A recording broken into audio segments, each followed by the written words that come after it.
Il est 9h04, on fait rentrer tout de suite l'invité. Radio 2M. Faites entrer l'invité. Avec Fathia El Aouni. Bonjour. Bonjour à tous. On n'est pas habitué à dire le bonjour. Je t'ai pris de Ouais, tu m'as pris de mais c'est parce court, que alors j'avais- que normalement je viens de c'est me à souvenir. moi. Oui, mais j'avais. C'est pas grave. C'est pas grave. Je C'est à t'en moi veux, de je te t'en veux, prendre en je compte. t'en veux même pas. Alors, durant la période de Ramadan, vous êtes des millions devant votre petit écran. Après l'heure du ftoul, les chaînes de télévision, toutes confondues, cherchent donc les programmes les plus appropriés pour répondre aux attentes des téléspectateurs. 2M, et ce n'est pas parce que nous sommes 2M, mais parce que c'est une réalité, 2M reste au Maroc, la chaîne leader de l'audimat avec sa grille des programmes durant le mois sacré. Comme vous l'imaginez, ça ne se fait pas à la va-vite, loin de là. C'est le fruit d'un travail de très longue haleine avec de nombreuses équipes, une année entière pour la préparer, étudier les appels d'offres, les scénarios, les rencontres avec les réalisateurs, le dosage entre divertissement, fiction, information, les études qualitatives pour analyser ce qui plaira ou pas aux téléspectateurs, sans oublier la partie marketing, bien sûr, la stratégie marketing pour promouvoir les programmes qui seront à l'antenne. Et cette année encore, les audiences sur 2M battent des records, juste quelques chiffres tout de même. Et à titre d'exemple, la caméra cachée a dépassé dès les premiers jours la barre des 10 millions de téléspectateurs.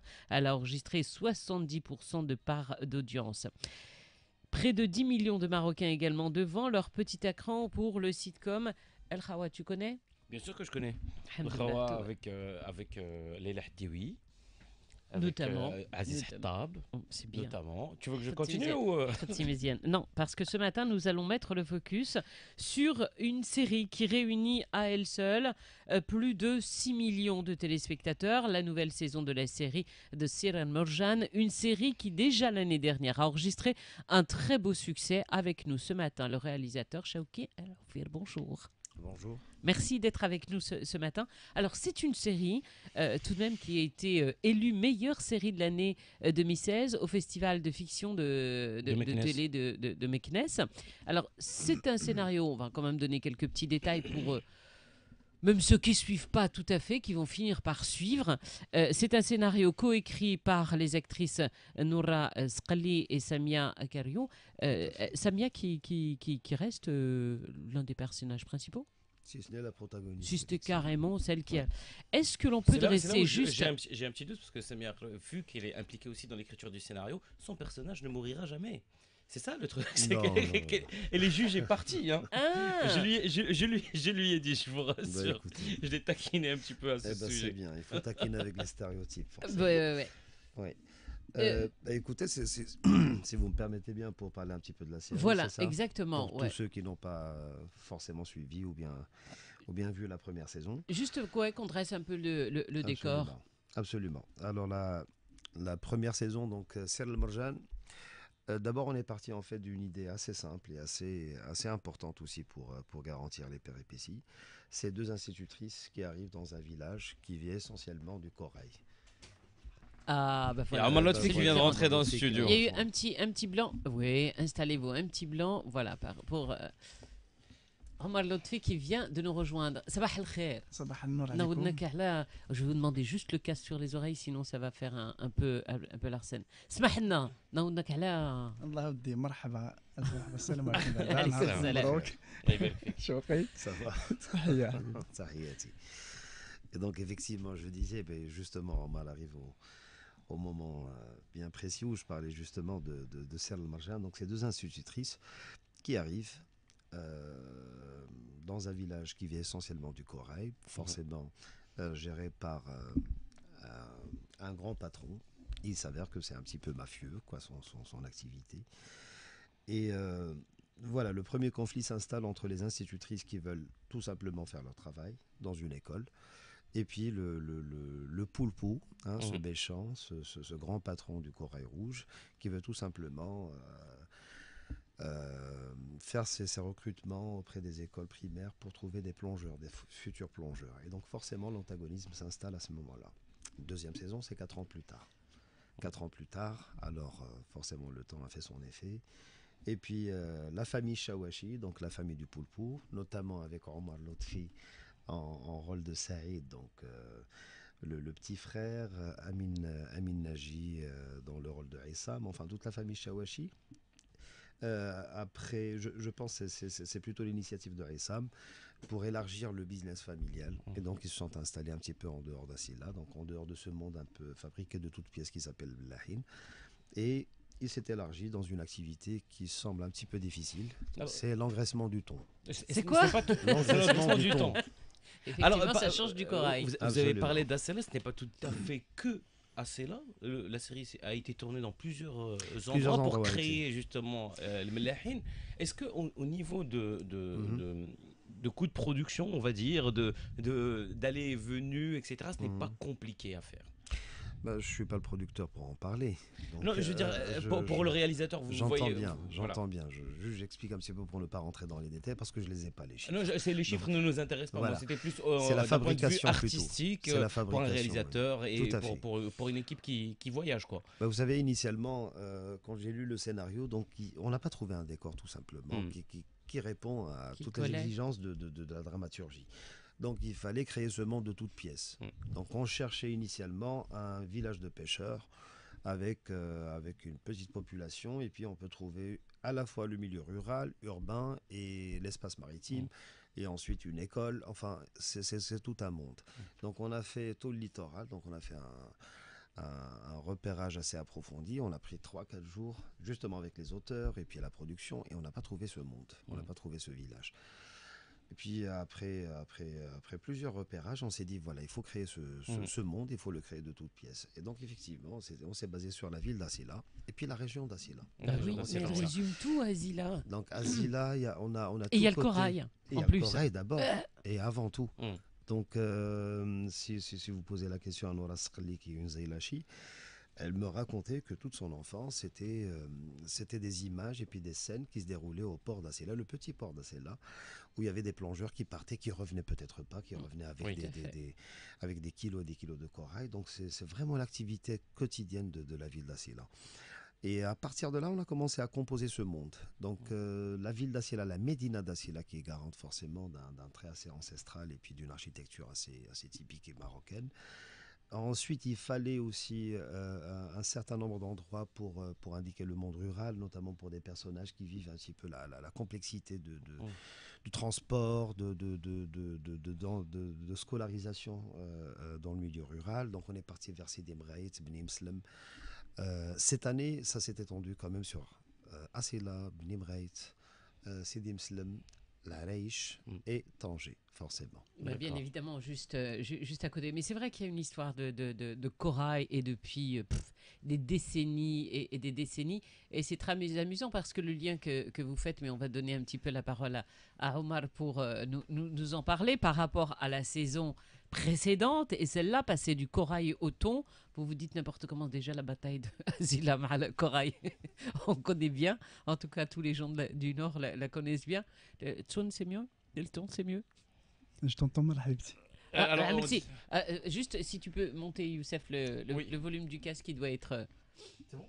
Je dis par rapport à la précédente saison, Ouhadi. Ah, voilà. La différence entre la saison dernière et cette saison, parce que c'est une deuxième saison qui n'a rien à voir, qui, je trouve, est beaucoup plus engagée. On va en parler en détail. Mais déjà, vous, en tant que comédien. اولا صباح الخير عليكم pour la deuxième fois. بالنسبه لا دوزيام بارتي ديال سار المرجان، انا باللي كنت لقيت مع شوقي قبل ما نبداو سيتي في لا بريباراسيون، قال لي سي لا كونتينياسيون ديال ليستوار. دونك لي بيرسوناج راهما هما مي الحياه كتبدل ابخي ديك 4 كيكون كل بيرسوناج كيكون تزاد عليه شي حاجه، تنقصت عليه شي حاجه، كل واحد فينا يا اما كتزاد شي حاجه يا اما كتفقدوا شي حاجه.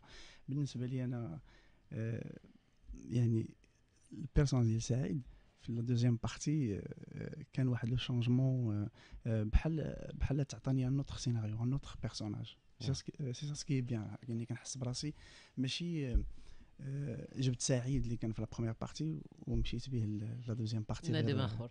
بنادم اخر. نو سي فريمون بريباراسيون بوحدها. بريباراسيون يعني بحال غادي يدخل في واحد الشخصيه جديده بالنسبه ليا. اكزاكتومون. علاش الوغ كيس كي سباس باش غيتبدل عايده؟ اش نقول لك، كيف كيقول الحياه كتبدل اي واحد. ما نقدوش يعني الاحداث اللي كانوا وقع له ما غاديش نسردوهم كاملين في ديك لي 4 اللي دازت، مي غير لو في كو هذاك لو لونسمون ديال 4 راه سا بو اتر كل واحد فينا ايماجينيها اشنو داز على هذا.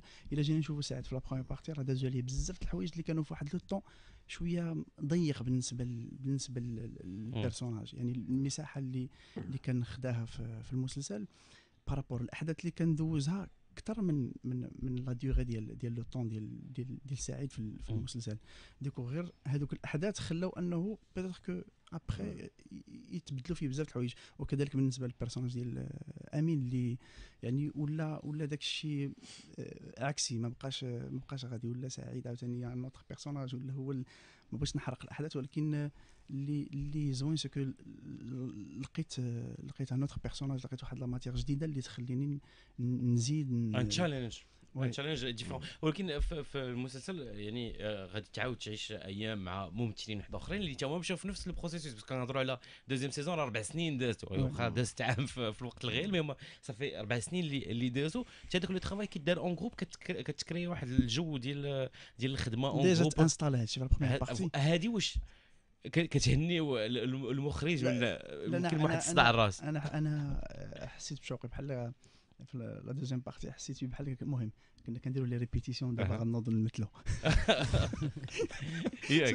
الحمد لله يعني بحال وجدتي بزاف، بحال نقول لك شتي سبيكتاكل ملي كتشوفوا بوغ الممثل يعني ملي كيكون كيعرضوا بوغ لا ديزيام فوا ولا هذا، كتكون عنده واحد التلقائيه اكثر في سور سين، يعني بالامبروفيزاسيون بلي تكست اللي كيكونوا لا فاصون كيفاش كيقولوا ماشي بحال لافون بروميير. يعني كنظن بانه حتى الجروب ديالنا الحمد لله حنا كان واحد المجموعه اللي كنا كنخدموا يعني اون فامي. ما كانش عندنا داك كيجي كيدير خدمته وكيمشي. يعني انا ملي كنت كنجي للبلاطو كنجي على اساس عندي ناس دايرين بيا كيخافوا عليا اكثر ما كنخاف على راسك. هذا هو اللي مرتاح به في سر المرجان صراحه. Chakri, j'aimerais qu'on parle un petit peu de cette nouvelle saison. J'ai utilisé le mot engagé. Parce que vous vous êtes rapproché de l'actualité également. Vous vous êtes pas contenté de dire allez ça fait par rapport à l'actualité, par rapport à la vie réelle, par rapport à ce qui se passe au Maghreb. Vous parlez de réfugiés par exemple, de subsahariens. Vous parlez également de Syriens et de la guerre en Syrie. Vous avez rentré tout ça dans cette nouvelle saison. C'était important pour vous? Tout à fait. Pour rebondir sur ce que Romain a dit, justement, c'est un lien direct avec l'évolution des personnages. Donc 4 ans plus tard, justement, Romain disait que cette année, c'était plus ou moins, c'était l'avant-première l'année dernière, et cette année, c'est la première. Justement, pour nous aussi, c'est la première, donc il fallait rester vraiment collé à la réalité. Et on s'est dit, voilà, l'espace maritime, le littoral, bah forcément, on peut pas tourner le dos quand même à une réalité. L'immigration. Qui est l'immigration, tout simplement. Et je prendrai une petite parenthèse. Moi-même, je suis le fruit de l'immigration. Et donc, j'ai vécu dans la peau du personnage forcément de l'immigré, ou bien l'allochtone, comme on disait ça aux Pays-Bas. Je suis natif des Pays-Bas. Je suis un citoyen, parmi tant d'autres. Mais malheureusement, la société n'était pas préparée pour accueillir justement une nouvelle génération et que l'album familial hollandais, français soit forcément élargi avec des gens qui ne ressemblent pas forcément blonds et pas forcément des grands gaillards, des marins. Ça peut être aussi des gens qui ressemblent à des marachis. Ben justement, avec cet engagement, déjà c'est un engagement personnel de ma part. Je me suis dit ici, dans mon pays, au Maroc, ça serait bien de commencer. Je pense que l'audiovisuel aussi a un rôle à jouer, très important. Pas forcément, on travaille sur le subconscient commun. Et si on commence dès maintenant à mettre un nom, un prénom sur un visage noir, sur un visage de subsaharien, et que ça reste pas tout simplement la zé ou la zoa, comme on dit, qui est vraiment un terme péjoratif et limite dégradant, je dirais, si on commence pas à mettre des noms et des prénoms sur des personnages, sur les citoyens de demain, parce que c'est les citoyens de demain, les Marocains de demain, comme c'était les Marocains des années 60 et des années 70, forcément, dans d'autres sociétés. Je pense que on doit tirer des enseignements de cette histoire récente de l'immigration. Donc c'est justement ça. Et à ma grande surprise, quand on faisait vraiment les castings, le repérage, on travaillait sur ces personnages-là.